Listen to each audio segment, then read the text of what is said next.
హైదరాబాద్ బాక్లింగంపల్లిలో కల్లుగీత కార్మిక సంఘం సన్నాహక సమావేశం నిర్వహించింది. ఆగస్టు 2 నుంచి 18 వరకు రాష్ట్ర వ్యాప్తంగా చైతన్య బస్సు యాత్ర చేపడుతున్నట్లు ప్రకటించింది. కాంగ్రెస్ ఎన్నికల ప్రణాళికలో గీత కార్మికులకు ఇచ్చిన హామీలను అమలు చేయాలని డిమాండ్ చేసింది. కార్మికుల పెన్షన్ను 4000కు పెంచాలని రాష్ట్ర అధ్యక్షుడు మేకపోతుల రమణ కోరారు. ప్రమాదాల్లో మరణించిన కార్మికుల కుటుంబాలకు 10 లక్షల ఎక్స్గ్రేషియా ఇవ్వాలన్నారు. పెండింగ్లో ఉన్న 20 కోట్ల ఎక్స్గ్రేషియా బకాయిలను విడుదల చేయాలని డిమాండ్ చేశారు. 50 సంవత్సరాలు నిండిన కార్మికుల నుంచి పెన్షన్ దరఖాస్తులు స్వీకరించాలని కోరారు.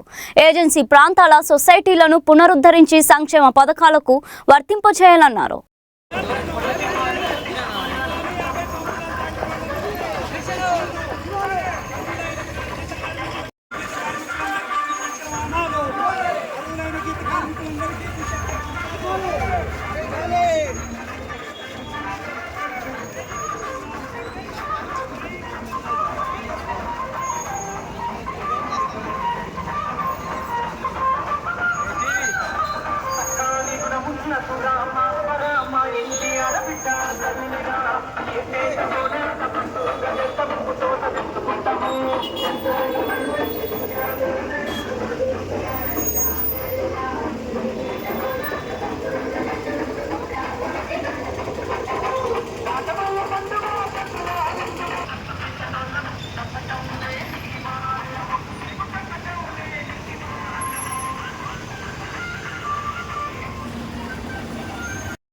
जिला कन्वीनर एर्रा सिंह,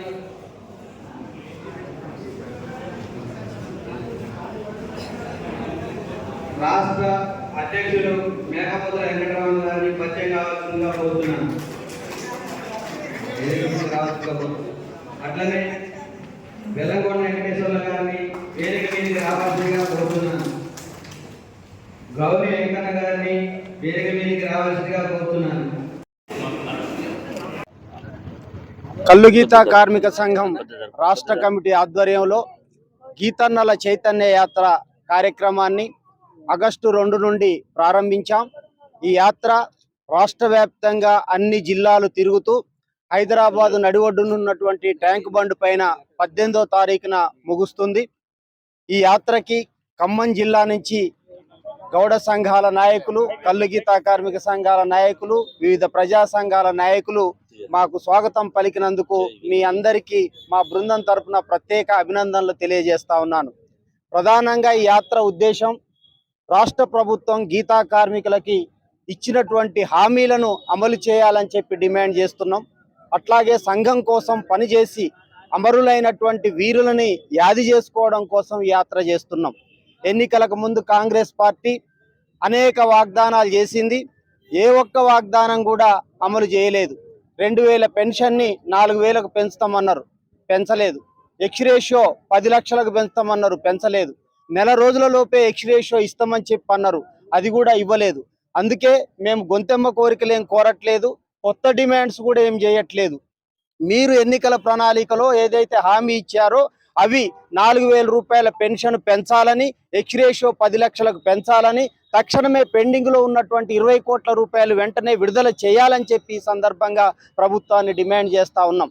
అలాగే నీరా తాటి ఉత్పత్తుల పరిశ్రమలు ఏర్పాటు చేయాలి, గీతా కార్మికుల సంక్షేమానికి బడ్జెట్ కేటాయించాలని చెప్పి ఈ సందర్భంగా డిమాండ్ చేస్తూ, అలాగే సర్వాయి పాపన్న జయంతిని అధికారికంగా నిర్వహిస్తున్నారు. ట్యాంక్ బండ్ పైన పాపన్న విగ్రహం పెట్టాలని చెప్పి అంటున్నాం, పెట్టే దాంట్లో జాప్యం చేస్తున్నారు. ఆగస్టు 18వ తారీఖున పాపన్న జయంతి, ఆ జయంతి వరకు ట్యాంక్ బండ్ పైన పాపన్న విగ్రహం పెడితే మేము దండేస్తాం, లేకపోతే కల్లుగీత కార్మిక సంఘమే హైదరాబాద్ నడిఒడ్డునున్నటువంటి ట్యాంక్ బండ్ పైన పాపన్న విగ్రహం పెడతామని చెప్పి ఈ సందర్భంగా తెలియజేస్తూ, రాష్ట్ర వ్యాప్తంగా ఈ సమస్యలన్నీ కూడా ప్రభుత్వం దృష్టికి అనేక సార్లు తీసుకెళ్లినాం, అయినా కూడా పరిష్కారం చేయలేదు. ప్రభుత్వం మీద ఒత్తిడి పెంచేందుకే ఈ యాత్ర చేస్తున్నాం. అయినా ప్రభుత్వం పరిశీలించకపోతే, మనకి సమస్యలు పరిష్కరించకపోతే పెద్ద ఎత్తున ఉద్యమానికి సిద్ధమవుతామని చెప్పి కూడా హెచ్చరిస్తా ఉన్నాం. ఈరోజు ఆగస్టు 2వ తారీఖున కల్లుగీత కార్మిక సంఘం ఆధ్వర్యంలో అమరుల యాదిలో గీతన్నల చైతన్య యాత్ర ప్రారంభమై 3వ రోజు ఇవాళ ఖమ్మం పట్టణానికి చేరుకోవడం జరిగింది.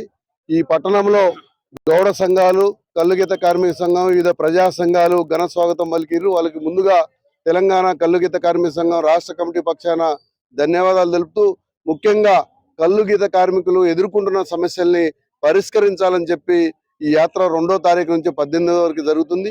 అట్లాగే అమరులు గ్రామ స్థాయి నుంచి రాష్ట్ర స్థాయి వరకు ఈ కల్లుగీత కార్మిక సంఘంలో, అదేవిధంగా గ్రామ కల్లుగీత కార్మికుల కోసం పనిచేసి చనిపోయిన వారిని యాది చేసుకుంటూ ఈ యాత్ర కొనసాగుతా ఉంది.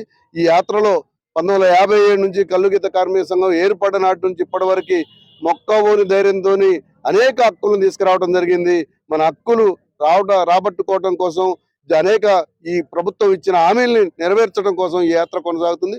ఈ యాత్రని విజయవంతం చేయడానికి రాష్ట్ర వ్యాప్తంగా ఉన్న ప్రజా సంఘాలు, కవులు, కళాకారులు, మేధావులు, అదేవిధంగా కల్లుగీత కార్మిక సంఘం నాయకత్వం, వివిధ ప్రజా సంఘాలు జయప్రదం చేయాలని చెప్పి తెలియజేస్తా ఉన్నాం.